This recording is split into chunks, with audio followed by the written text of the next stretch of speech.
Hello, my name is Tasha Newcomb. I'm a licensed clinical social worker with Hamilton Center. Today I'm going to be talking about social anxiety and loneliness. I will define social anxiety, some common symptoms, triggers, and warning signs of social anxiety, as well as defining loneliness. I will discuss the connection between social anxiety and feelings of loneliness and discuss ways to help combat feelings of social anxiety and help reduce loneliness in adults. Social anxiety, which is sometimes called social phobia, is defined as an intense and persistent fear of being watched, judged, or embarrassed in social situations. It goes far beyond typical shyness and actually prevents people from engaging in social activities. It causes distress and can cause people to limit meetings, social events, parties, gatherings, any situation in which there is a fear of being judged or embarrassed. Social anxiety often appears in the teen years. It can manifest itself in not going to parties, not going to school activities or events, intense feelings of worry or anxiety when thinking about social events, or physical feelings in the body, such as fast heartbeat, blushing, excessive sweating, trembling, nausea, and dizziness. Some common mental or behavioral symptoms associated with social anxiety or social phobia are intense fear of social situation, worrying for days before an event, avoiding interacting with people, and fear of appearing anxious. Some common triggers or things that cause feelings of social anxiety are meeting new people, speaking in public, eating in front of others, or using public restrooms. Any situation in which a person may be on center stage, right? All eyes are on that person. People may feel like they are being watched. Any situation where people may be rated in public situations or evaluated on their performance can all lead to social anxiety or feelings of anxiety tied to those events. Social anxiety typically occurs in the early to mid-teens, although it can appear in younger children and older adults. Social anxiety can develop over time, meaning a person may have generalized anxiety disorder, and as time goes on, they may begin to notice that they start to feel more and more anxious in social settings, and then this contributes to avoiding social settings, sometimes for people altogether. Common behaviors in people with social anxiety, for example, may be ordering groceries instead of going to the grocery store for fear of other people in the grocery store watching them, judging them, evaluating them.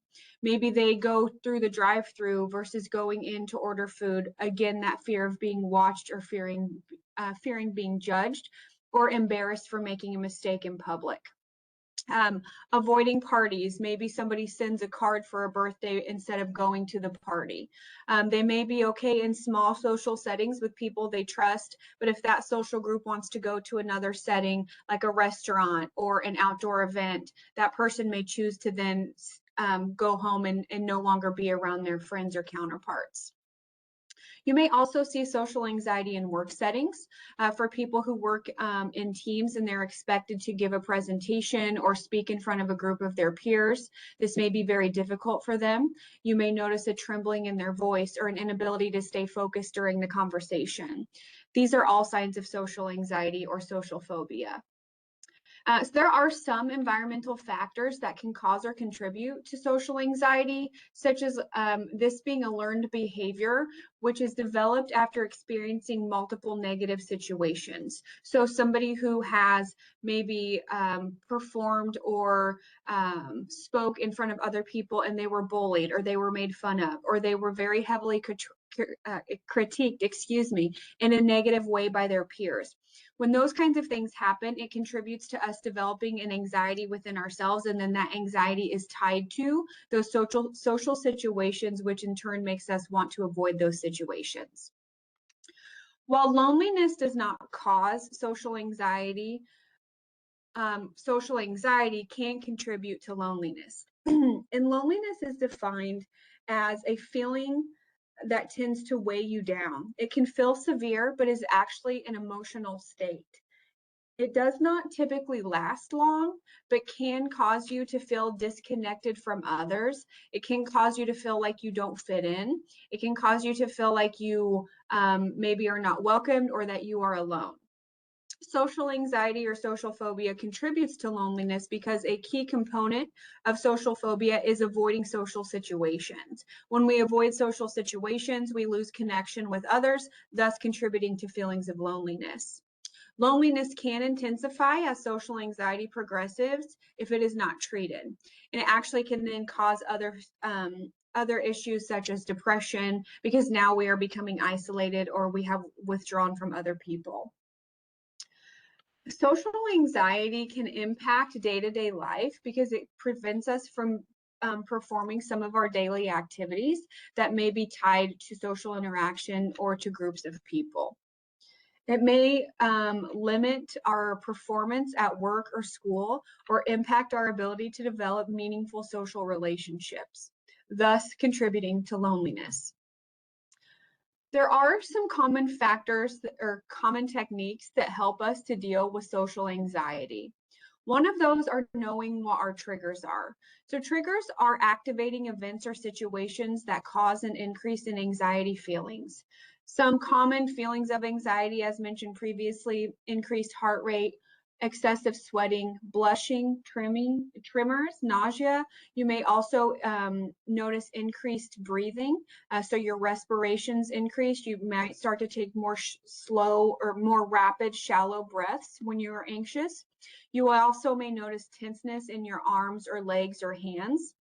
Clenching your fists or your jaws are also common symptoms or signs of anxiety or social anxiety.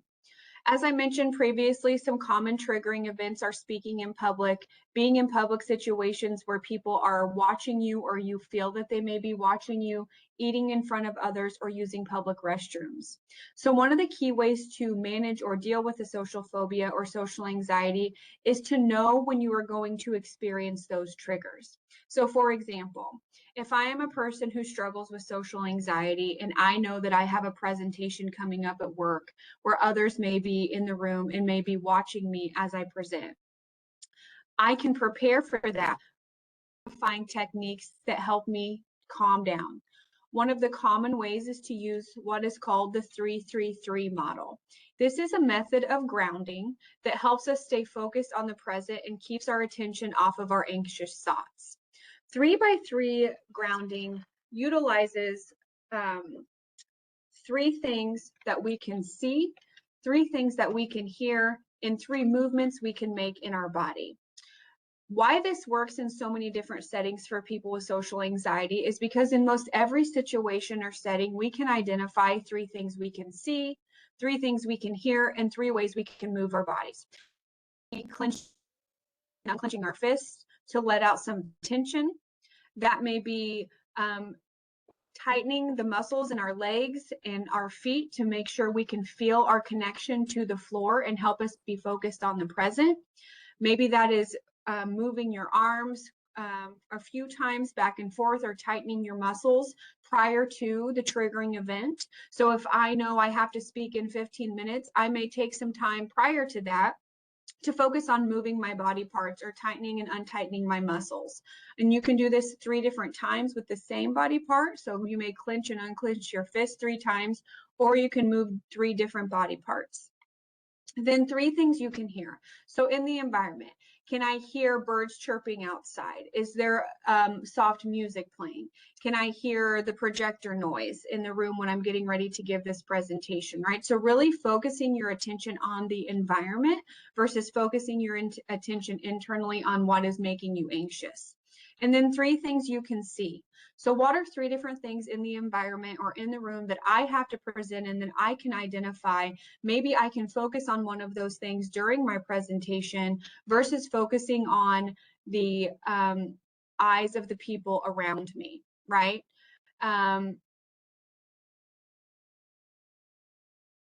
It may also be that one of the things I see is in the back of the room. And so it doesn't look like I'm avoiding eye contact with the people in the room. My eyes are towards the audience, but I'm looking at an identified spot on the wall in the back of the room. That helps me stay focused during the presentation, and it keeps my attention off of those around me. Another technique is to help calm yourself down prior to the activating event. So for example, if I know that I have to go to the grocery store and I know that this isn't a situation that typically causes me to experience more anxiety, I can help calm myself down by reminding myself that I was able to go to the grocery store last month. I was able to be successful. I was able to find the items that I needed, and I was able to pay for them without any issues or fear or judgment from others. One of the things that might help is going prepared with a list in the store based on where the items are in the store. Most of us have a routine of where we start when we do our grocery shopping, so you can make your list that way. I know I'm going to start in the produce section, so I will start my list with all of my produce. Staying organized and having a task to complete and mark off of a list can help us better be prepared and help reduce some of that social anxiety. Another thing we can do to help reduce social anxiety and also decrease loneliness is identify safe people in our lives. Who is a person in our life I feel safe with, I can talk to? If I can go to the store with them or go to a social event with them, I know that I have a person I can confide in, right? So maybe this is a friend, a loved one. Maybe at work you have a coworker you're close to who you may not necessarily have to tell them you have anxiety, but you can talk to them about how you're feeling in general. They can be a safe person you look at when you're giving that presentation because you have a good relationship with them. So having a safe person, having a friend you can confide in, maybe you go with that person to some of these social events and it helps you feel safer. One of the things we have to be mindful of, and I alluded to this earlier, is the impact that social anxiety is having on our functioning. So if we are at a point and our social anxiety or social phobia has progressed to the point that we are avoiding the majority of social situations, that is when we start to see that increase in loneliness. And as we discussed in previous webinars, loneliness does contribute to feelings of depression, right? So while loneliness doesn't cause depression, we can start to feel more depressed as the isolation and the withdrawal continues. So if I am experiencing loneliness for longer than a week, I am at risk for that turning into depression. If I already am anxious and then I start to experience depression, anxiety and depression do kind of feed off of each other, in that when you are anxious or experiencing a social phobia, you have a lot of negative thoughts about how others are judging you. One of the common characteristics of depression is also negative thoughts. And when we have depression, our brain can convince us that others view us in a negative light. So it's very important to monitor our level of symptoms and reach out for help if we feel that our social phobia or social anxiety is getting to the point where I'm no longer lonely, but now I'm isolating and I'm withdrawing and I don't have any connection to social settings. It's important to reach out to a loved one or a friend, or if you have a positive support in the community. There are also support groups in the community such as NAMI that offer, monthly meetings, sometimes weekly meetings, depending on where you live. There's a NAMI website for Indiana, NAMI, NAMI. You can access that website and it will show you chapters of NAMI in your area. Sometimes they have online chat rooms. There are also online chat rooms for people with social anxiety where you can connect with others and learn from them some things that have helped them. Therapy is also an option for social anxiety and social phobia. In therapy, you can learn what your specific triggers are and how those triggers impact your level of social anxiety. You can then learn ways to have a plan to manage your triggers. What coping skills can you use when you are in public settings that you know you are using but may not be obvious to others? What things help you prepare for a triggering event so that your level of anxiety is manageable when you are there versus being so high that you then have to leave the event and are unable to achieve your goal. Another thing that helps with social anxiety is possibly seeing a psychiatrist. If you've tried therapy and it's not helping, maybe you need something else to help manage your anxiety. You can get a referral from a psychiatrist to help talk to them about medication options that may be helpful in managing your symptoms.